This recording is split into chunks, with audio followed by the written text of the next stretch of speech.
Sir ನಮಸ್ಕಾರ. ನಮಸ್ಕಾರ. ನಮ್ಮ ಹೆಸರು ಬಂದು ಶಿವಕುಮಾರ್ ಅಂತೇಳಿ. ನಾವು ಶ್ರೀ ಬಸವ ಟ್ರೇಡರ್ಸ್ ಅರಕೇರ. ಈ ನೋವಾ ಪ್ರಾಡಕ್ಟ್ ಬಂತು ಕಂಪ್ನಿ. ನೋವಾ ಪ್ರಾಡಕ್ಟ್ ಬಂತು ಚೆನ್ನಿಗೆ ಏನಂತೇಳಿ ಎಸ್ಕಾರ್ಟು, ಮೀಡಾ ಸೂಪರ್ ಮಿತ್ರ, ಆಮೇಲೆ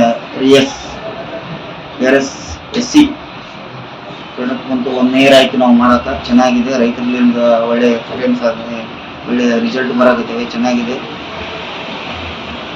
ಈ ಪ್ರಾಡಕ್ಟ್ ಬಂತು ಸೂಪರ್. ರೈತರು ಬಂದು ಎಲ್ಲರೂ ಚೆನ್ನಾಗಿ ಹೇಳ್ತಾರೆ, ಚೆನ್ನಾಗಿ ಬಂದಿದೆ ಬೆಳೆಗಳು. ನಾವು ಕೊಡ್ತಕ್ಕಂಥ ಬೆಳೆಗಳು ಚೆನ್ನಾಗಿ ಬರಾಕತ್ತಾವ. ಮಿತ್ರ ಬಂತು ಚೆನ್ನಾಗಿದೆ, ಮತ್ತು ಎಸ್ಕಾರ್ಟ್ ಬಂತು ಚೆನ್ನಾಗಿದೆ, ಆಮೇಲೆ RS ಬಂತು ಅದನ್ನು ಚೆನ್ನಾಗಿದೆ. ರೈತರು ಒಳ್ಳೆ ರಿಸಲ್ಟ್ ಬರಾಕತ್ತಿದೆ ಅಂತ ಹೇಳಕತ್ತಾರೆ ನಮಗೆ. ನೀವು ಕೂಡ ಚೆನ್ನಾಗಿ ಸ್ವಲ್ಪ ಚೆನ್ನಾಗಿ ಇದು ಮಾಡಿದ್ರೂ ಚೆನ್ನಾಗಿರ್ತದೆ ಅಂತ ಹೇಳ್ಬೋದು. Okay sir, thank you.